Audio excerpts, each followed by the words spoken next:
ধুনীয়া গ্লোয়িং আৰু কোমল স্কিন এখন আমি সকলোৱে বিচাৰোঁ আৰু তাৰ কাৰণে গৈ আমি পাৰ্লাৰত 1000 টকা খৰচ কৰি ফেচিয়েল কৰোঁ। আজি মই আপোনালোকলৈ লৈ আহিছোঁ বঢ়িয়া এটা ফেচিয়েল, যিটো ফেচিয়েলে আপোনালোকে ঘৰতে স্কিনখন ধুনীয়া কৰিব পাৰিব। হাই ফ্ৰেণ্ডছ, আপোনালোক সকলোকে মোৰ অসমীয়া হাউচৰ চেনেলৰ নতুন এটা ভিডিঅ'লৈ স্বাগতম জনালোঁ। আশা ৰাখিছোঁ আপোনালোক সকলো ভালে আছে। আজি মই আপোনালোকলৈ লৈ আহিছোঁ খুব বঢ়িয়া এটা দৈ ফেচিয়েল। এই দৈ ফেচিয়েলটো এই বহাগ বিহুৰ সময়ত আপোনালোকে কৰি চাব। আপোনালোকৰ স্কিনখনৰ ৰংটো বহুত চাফা হ'ব আৰু আপোনালোকৰ স্কিনৰ গ্লো বাঢ়িব।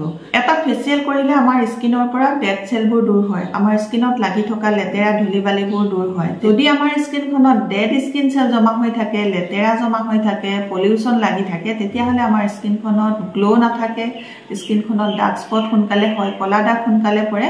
গতিকে স্কিনখনৰ গ্লো আনিবলৈ, ডাৰ্ক স্পট দূৰ কৰিবলৈ সপ্তাহত এটাকৈ নেচাৰেল ফেচিয়েল কৰিব পাৰোঁ। নেচাৰেল ফেচিয়েল আপোনালোকে সপ্তাহত এটাকৈ কৰিলে একো ছাইড ইফেক্ট নহয়, আপোনালোকে কৰিব পাৰিব। গতিকে আজি মই আপোনালোকলৈ লৈ আহিছোঁ এটা খুব বঢ়িয়া ঘৰতে কৰিব পৰা নেচাৰেল ফেচিয়েল। এই নেচাৰেল ফেচিয়েলটোৱে আপোনালোকৰ এই বিহুৰ সময়ত স্কিনখনৰ কাৰণে বহুত ভাল কাম কৰিব। গতিকে আহক চাওঁ এই নেচাৰেল ফেচিয়েলটো কেনেকৈ কৰোঁ। তাৰ আগতে আপোনালোকলৈ এটা ৰিকুৱেষ্ট আছে, আপোনালোকে যদি মোৰ অসমীয়া হাউচৰ চেনেলটোলৈ নতুনকৈ আহিছে বা নতুনকৈ চাবলৈ আৰম্ভ কৰিছে, আগতে ছাবস্ক্ৰাইব কৰি থোৱা নাই, তেতিয়াহ'লে সোনকালে আহক আৰু মোৰ অসমীয়া হাউচৰ চেনেলটো এবাৰ ছাবস্ক্ৰাইব কৰি লওক। ছাবস্ক্ৰাইব কৰিবলৈ হ'লে আপোনালোকৰ মোবাইলৰ স্ক্ৰীনৰ তলতে থকা ছাবস্ক্ৰাইব বটনটো টিপি দিয়ক। ওচৰত এটা বেল ওলাব, বেলটো টিপি দিব, তেতিয়া মোৰ আহিবলগীয়া সকলোবোৰ ভিডিঅ' নটিফিকেশ্যন আপোনালোকলৈ যাব আৰু আপোনালোকে বঢ়িয়াকৈ ভিডিঅ'সমূহ চাই থাকিবলৈ পাব। তে আহক এই ভিডিঅ'টো এতিয়া ষ্টাৰ্ট কৰোঁ। আজি মই আপোনালোকক যিটো ফেচিয়েল দেখুৱাম তাত 4টা ষ্টেপ থাকিব। তাৰে এতিয়া প্ৰথম ষ্টেপটো মই আৰম্ভ কৰিম। ফাৰ্ষ্ট ষ্টেপটোৰ কাৰণে আমাক লাগিব দৈ। দৈৰে প্ৰথমতে আমি ক্লিনজিং কৰিম। এটা ফেচিয়েলৰ ফাৰ্ষ্ট ষ্টেপটো হৈছে ক্লিনজিং, সেইকাৰণে এতিয়া মই আপোনালোকক দৈৰে কেনেকৈ ক্লিনজিং কৰিব লাগে সেইটো দেখুৱাইছোঁ। এই ক্লিনজিং কৰিবলৈ মই এই বাতিটোতে ল'ম এতিয়া এয়া 1 চামুচ দৈ। দৈটো ডাঠ দৈ ল'ব, পাতল দৈ নল'ব। যদি আপোনালোকৰ ঘৰত পাতল দৈ আছে তেতিয়াহ'লে এখন চেকনিৰে চেকি পেলাই আপোনালোকে পানীটো পেলাই দিব আৰু যিকোনো ডাঠ অংশ ওলাই চেকাৰ পাছত সেইটো ডাঠ অংশটো ল'ব। এতিয়া মই ল'লোঁ 1 চামুচ দৈ। এতিয়া মই এই দৈৰ লগত মিক্স কৰিবলৈ আনিছোঁ অকণমান নেমু। নেমুৰ পৰিমাণটো একেবাৰে সৰুকৈ আনিছোঁ, কাৰণ নেমুৰ ৰস অকণমান ল'লেই হ'ব। যদি আপোনালোকৰ কাৰোবাৰ ড্ৰাই স্কিন তেতিয়াহ'লে আপোনালোকে নেমু নল'ব। ইয়াৰ লগতে অকণমান নাৰিকল তেল মিক্স কৰি ল'ব দৈৰ লগত। অকণমান নাৰিকল তেল মানে আধা চামুচৰ জোখাৰে আপোনালোকে নাৰিকল তেল দৈৰ লগত মিক্স কৰি পেলাই প্ৰথমতে ক্লিনজিংটো কৰিব। আৰু যিসকলৰ অইলি স্কিন, এতিয়া যিহেতু প্ৰায় মানুহৰ স্কিন অইলি হয়, কাৰণ গৰম দিন আহিছে, গৰম দিনত স্কিনবোৰ অইলি হৈয়ে থাকে, সেইকাৰণে মই লৈছোঁ অকণমান নেমু। নেমু ল'লে অইলি স্কিনৰ প্ৰব্লেমটো অকণমান দূৰ হ'ব। অকণমান নেমু দি ল'লোঁ। নেমু দিয়াৰ পাছত দৈ আৰু নেমুটো ধুনীয়াকৈ মিক্স কৰি লৈছোঁ। যদি আপোনালোকে দৈৰ লগত নেমু মিক্স কৰে তেতিয়াহ'লে স্কিনখন চাফা হোৱাত, ক্লিন হোৱাত বহুত বেছিকৈ সহায় কৰিব। খুব ধুনীয়া চাফা হ'ব স্কিনখন। এতিয়া মোৰ এয়া মিক্স হৈ গ'ল। মিক্স হৈ যোৱাৰ পাছত এটা ধুনীয়া পেষ্ট বনিছে। এই পেষ্টটো মই মুখত লগাইছোঁ। প্ৰথমতে লগাই ল'ম। দৈ আৰু নেমু মিক্স কৰি লগোৱাৰ পাছত এতিয়া 2 মিনিট মাছাজ কৰিব লাগিব। স্কিনখন 2 মিনিট মই এনেকৈ চাৰ্কুল মোচনত লাহে লাহে মাছাজ কৰি ল'ম। এনেধৰণে যদি আপোনালোকে ক্লিনজিং কৰে তেতিয়াহ'লে স্কিনত থকা ধূলি বালি, পলিউশ্যন, লেতেৰা যিমান আছে সেইবোৰ একদম ধুনীয়াকৈ চাফা হৈ যাব। এতিয়া গৰমৰ ছিজনত যদি এই ফেচিয়েলটো আপোনালোকে কৰে স্কিনখনত বহুত আৰাম পাব আৰু স্কিনখনৰ কলা ডাৰ্ক স্পট দূৰ কৰাতো সহায় হ'ব, ছানবাৰ্ণ দূৰ কৰাত সহায় হ'ব, ছানটেন দূৰ কৰাত সহায় হ'ব। স্কিনখন অকণমান ছানবাৰ্ণ আহিছে, ছানটেন হৈছে, গ্লো নাইকিয়া হৈছে, তেতিয়াই আপোনালোকে ঘৰত আহি এই ফেচিয়েলটো কৰি দিব, সেই সমস্যাটো দূৰ হৈ যাব। 2 মিনিট মাছাজ কৰি ল'লোঁ। এতিয়া 2 মিনিট মাছাজ কৰাৰ পাছত এতিয়া মই এখন টাৱেল পানীত তিয়াই ল'ম, লৈ পেলাই মুখখন মুচি ল'ম। আপোনালোকে মুখখন এনেদৰে মুচিও ল'ব পাৰে, নহ'লে আপোনালোকে মুখখন পানীৰে ধুইও ল'ব পাৰে। যিটোৱে সুবিধা হয় সেইটোৱে কৰিব। এতিয়া মই ধুনীয়াকৈ মুখখন মুচি ল'লোঁ। মুচি লোৱাৰ পাছত স্কিনখন খুব ধুনীয়া চাফা হৈ গ'ল, ক্লিন হৈ গ'ল। এতিয়া কৰিব লাগিব ছেকেণ্ড ষ্টেপ। ছেকেণ্ড ষ্টেপত কৰিম মই এটা ধুনীয়া স্ক্ৰাব। স্ক্ৰাব কৰিবলৈও দৈয়ে লাগিব। ইয়াতে এতিয়া মই 2 চামুচ লৈ ল'ম।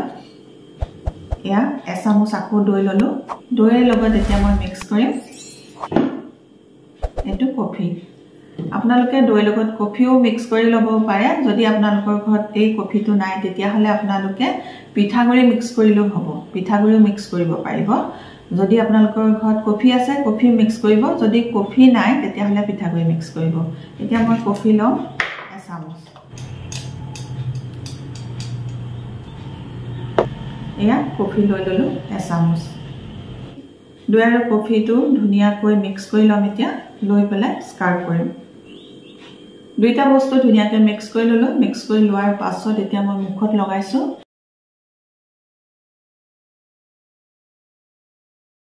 প্ৰথমতে মই লগাই ললো লগাই লোৱাৰ পাছত এতিয়া 5 পৰা 7 মিনিট মই মুখখন মাসাজ কৰিম এনেকৈ মাসাজ কৰিলে স্কিনখন ডিপ ক্লিন হয় স্কিনখন একদম ভিতৰৰ পৰা সাফা হয় স্কিনখন ডিপ ক্লিন কৰাৰ উপৰিও আমাৰ স্কিনত যিবোৰ এক্সট্ৰা অইল জমা হৈ থাকে সেই অইল দূৰ হোৱাটো সহায় হ'ব ইয়াৰ উপৰিও আমাৰ স্কিনত লাগি থকা যিবোৰ ডেড সেল বা মৃত ছাল সেইবোৰ সাফা হোৱাটো সহায় হ'ব এতিয়া মই 5 মিনিট মাসাজ কৰা হৈ গ'ল 5 মিনিট মাসাজ কৰি লোৱাৰ পাছত এতিয়া মই মুখখন ধুই লম মুখখন ধোৱাৰ পাছত আপোনালোকক মই থাৰ্ড ষ্টেপটো কৰি দেখাম এতিয়া মই মুখখন ধুই আহি গলো মুখখন ধোৱাৰ পাছত এতিয়া মই কৰিম থাৰ্ড ষ্টেপত কৰিম এটা খুব বঢ়িয়া মাসাজ এই মাসাজটো কৰিবৰ কাৰণে দৈ লাগিব দৈ চামুচ মই এই বাটিতে লৈ লম এয়া এচামুচ দৈ লৈ ললো এতিয়া মই দৈ লগতে মিক্স কৰিম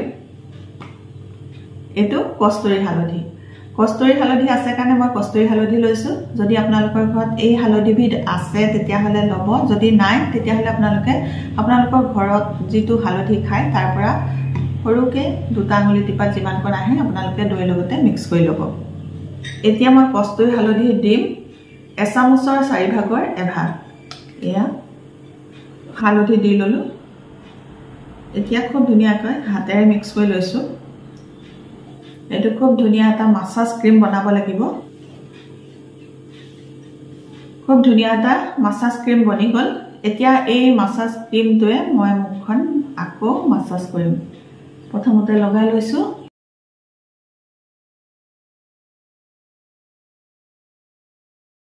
এতিয়া মই মাসাজ ক্ৰীমটো মুখত লগাই ললো লগাই লোৱাৰ পাছত এতিয়া মই আকৌ 5 মিনিট ধুনিয়াকৈ মাসাজ কৰিম এনেকৈ যদি মাসাজ কৰে তেতিয়াহলে স্কিনখনৰ ব্লাড সাৰ্কুলেশন হ'ব আৰু ব্লাড সাৰ্কুলেশন হলে মুখত গ্লো আহিব স্কিনত গ্লো আহিব স্কিনখনৰ উজ্জ্বলতা বাঢ়িব স্কিনখনৰ ডাৰ্ক স্পট দূৰ হোৱাটো সহায় হ'ব খুব ধুনীয়াকৈ আপোনালোকে এই ক্ৰীমটো লগোৱাৰ পাছত 5 মিনিট লাহে লাহে সাৰ্কুল মোচনত আপাৰ ডাইৰেকচনত মাসাজ কৰি দিব এই মাসাজ ক্ৰীমটোত মই হালধি মিক্স কৰিছো হালধিত এন্টিবেক্টেৰিয়েল গুণ থাকে আমাৰ স্কিনত থকা বেক্টেৰিয়া দূৰ কৰিবলৈ হালধিয়ে সহায় কৰিব যাৰ ফলত পিম্পল ৰঙা ৰঙা ফুহা আদি স্কিনত নহব এতিয়া মই 5 মিনিট মাসাজ কৰি হৈ গ'ল মাসাজ কৰি হৈ যোৱাৰ পাছত মই এতিয়া আকৌ মুখখন ধুই লম মুখখন ধোৱাৰ পাছত আপোনালোকক 4th ষ্টেপত খুব বঢ়িয়া এটা ফেস পেক বনাই দেখুৱাম যেটো আপোনালোকে একেবাৰে শেষৰ ষ্টেপত লগাব লাগিব মাসাজ কৰি এতিয়া মই মুখখন ধুই আহি গলো মুখখন ধোৱাৰ পাছত এতিয়া মই কৰিম 4th ষ্টেপত লগাম এটা খুব বঢ়িয়া ফেস মাস্ক এই ফেস মাস্কটো বনাবলৈ আমাক লাগিব দৈ কাৰণে মই লম এচামুচ দৈ এতিয়া দৈৰ লগত আমাক লাগিব অকনমান বিলাহীটো মই দুটুকুৰাকে কাটি লৈছো আৰু এটুকুৰা এতিয়া মই লৈছো লৈ পেলাই দৈৰ লগতে এনেকৈ বিলাহীৰ ৰস অলপ মিক্স কৰি লৈছো এতিয়া মই এয়া দৈ আৰু বিলাহী দুইবিধ ললো এই বিলাহী আৰু দৈৰ লগত এতিয়া মিক্স কৰিম অকনমান মৌ লাগিব আধা চামুচৰ জোখাৰে এতিয়া মই লৈছো এয়া মৌ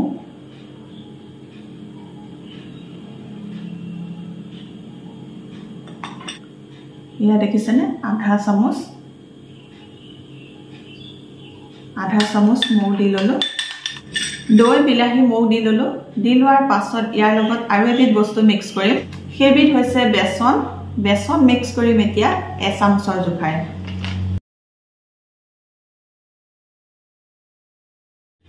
এতিয়া মই ডাঙৰকৈ এচামুচৰ জোখাৰে এয়া বেসন দি লৈছো বেসন দিয়াৰ পাছত এতিয়া মই গুটেই কিটা বস্তু ধুনীয়াকৈ মিক্স কৰি লৈছো মিক্স কৰি ধুনীয়া পেষ্ট এটা বনাই লম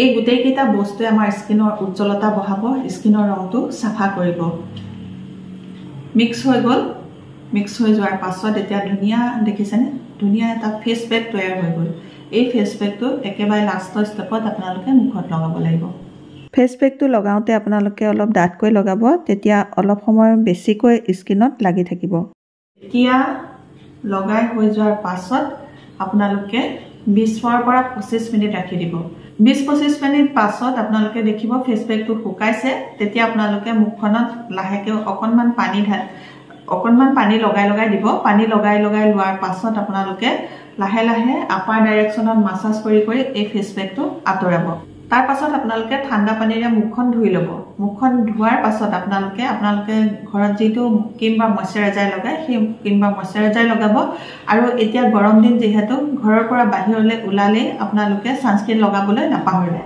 আজিৰ এই ফেচিয়েলটো ইমানেই আছিলে যদি আপোনালোকে এই ডয়েল ফেচিয়েলটো ভাল পাইছে আপোনালোকৰ স্কিনৰ কাৰণে উপযোগী হ'ব বুলি ভাবিছে তেতিয়া হলে আপোনালোকে সোনকালে মোৰ অসমীয়া হাউচৱাইফ চেনেলটো সাবস্ক্ৰাইব কৰি ল'ব আৰু আপোনালোকৰ ফ্ৰেণ্ডৰ লগতো এই ভিডিঅটো শ্বেয়াৰ কৰিব নতুন এটা টিপছৰ সৈতে নতুন এটা ভিডিঅ'ৰ সৈতে আপোনালোকৰ মাজলৈ মই আকৌ আহি আছো তেতিয়ালৈকে নমস্কাৰ আজিলৈ আহোঁ